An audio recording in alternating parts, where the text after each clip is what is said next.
खूनी दुनिया में स्वागत है।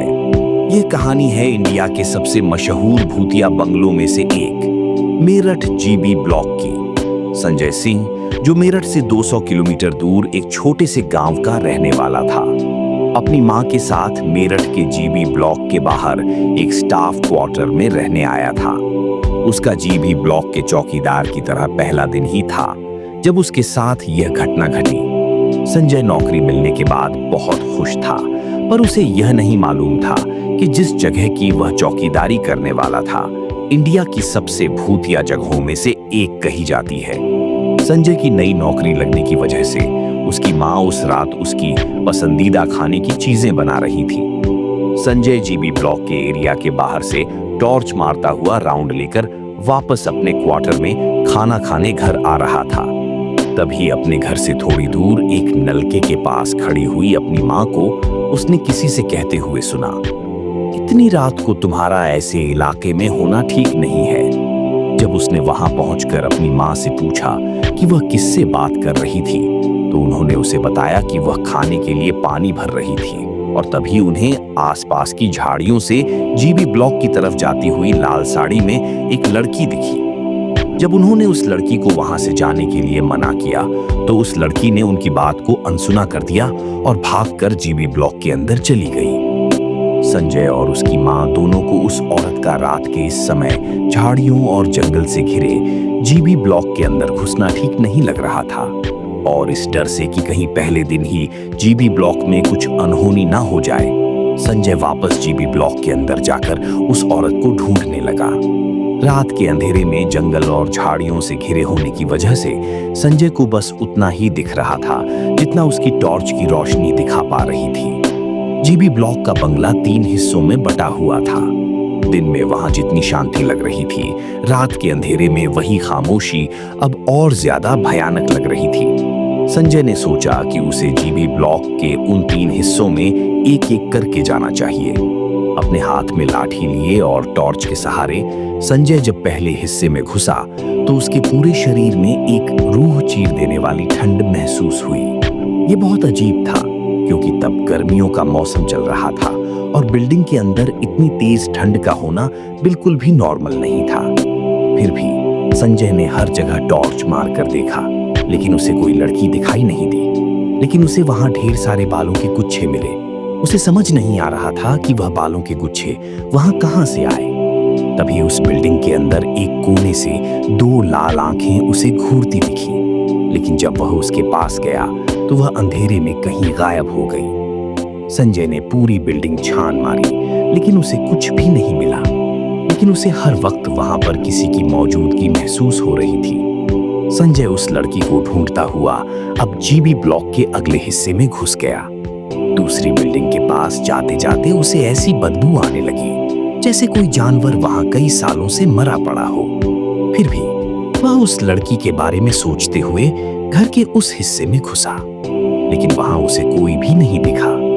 लेकिन जब वह उस घर से बाहर निकलते हुए इधर उधर टॉर्च मारते हुए रास्ता ढूंढ रहा था, तो उसे उस हिस्से की टूटी हुई दीवार के छेद से 4 लोग दिखे। उन्होंने ब्रिटिश आर्मी की यूनिफॉर्म पहनी हुई थी और वह शराब पीते हुए गप्पे मार रहे थे। उन्हें देखते ही उसने चिल्लाकर उन्हें वहां से जाने को कहा, लेकिन उन चारों ने उसकी बात को बिल्कुल अनसुना कर दिया। संजय को मालूम था कि अक्सर ऐसे शराबी ही पुरानी जगहों पर आकर हल्ला करते हैं, तो वह दूसरे हिस्से से भागकर तीसरे हिस्से के उसी फ्लोर पर चला गया जहां पर वह लोग बैठे थे। लेकिन वह जैसे ही वहां पहुंचा, वहां पर उन चारों में से कोई भी नहीं था। तभी उस तीसरे हिस्से के ऊपर वाले फ्लोर से उन चारों लोगों की जोर जोर से हंसने की आवाज आई। संजय भागकर उस बिल्डिंग के सबसे ऊपर वाले फ्लोर पर गया, जहां उसे वही 4 लड़के हंसते हुए मिले। उन चारों लड़कों को वहां देखकर संजय फिर से उन पर चिल्लाया और वह चारों शराब पीते पीते और जोर से हंसने लगे। जब संजय के कई बार कहने पर भी वह लोग वहां से नहीं गए, तो संजय ने उनमें से एक को अपनी लाठी से मारा, लेकिन वह लाठी उस लड़के के आर पार चली गई। वह चारों लड़के संजय की तरफ मुड़े और संजय ने देखा कि उन चारों के चेहरे बुरी तरह से जले हुए हैं और उन चारों की आंखें थी ही नहीं। घबराया हुआ संजय वहां से भागा और वह लड़के बहुत ही डरावने तरीके से हंसने लगे।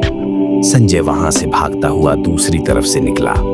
जब उसने जीबी ब्लॉक के पहले हिस्से के पास से एक लड़की को छत के ऊपर चढ़ते हुए देखा, जो वहां रुककर अपने बालों को कंघी करने लगी और संजय को बहुत ही भयानक तरीके से देखने लगी। उसकी आंखों में वही लाल चमक थी जो कुछ देर पहले संजय ने अंधेरे में देखी थी। संजय को वह सब देखकर कुछ समझ नहीं आया और वह अपनी जान बचाने के लिए वहां से और तेजी से अपने क्वार्टर की तरफ भागा। लेकिन वह भागते भागते अचानक रुक गया, क्योंकि उसके ठीक सामने एक और औरत खड़ी थी जिसने लाल साड़ी पहनी हुई थी। संजय को लगा कि यह वही लड़की है जिसे संजय की मां ने देखा था। लेकिन जब उसने उस लड़की को पुकारा और जब वह लड़की मुड़ी तो संजय की रूह कांप उठी। उस औरत का चेहरा बेहद डरावना था। ऐसा लग रहा था कि जैसे वह कोई चुड़ैल हो।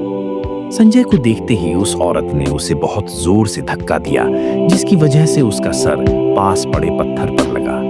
संजय को ऐसा लगा कि जैसे उस औरत का हाथ नहीं बल्कि कोई जलता हुआ लोहा था।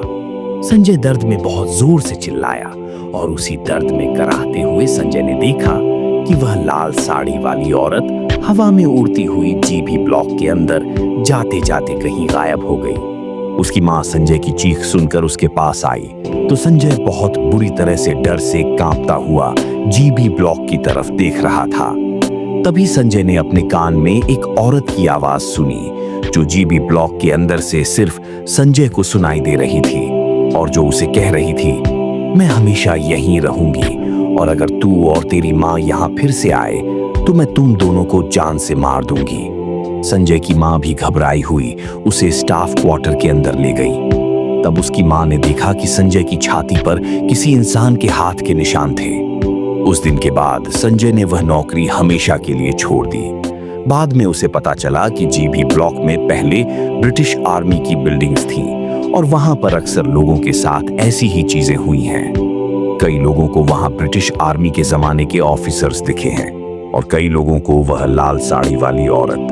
मेरठ जीबी ब्लॉक के बारे में कई अफवाहें हैं। कई लोग उसे इंडिया का सबसे हंटेड भूत बंगला कहते हैं तो कई कहते हैं कि यह सब एक झूठ है।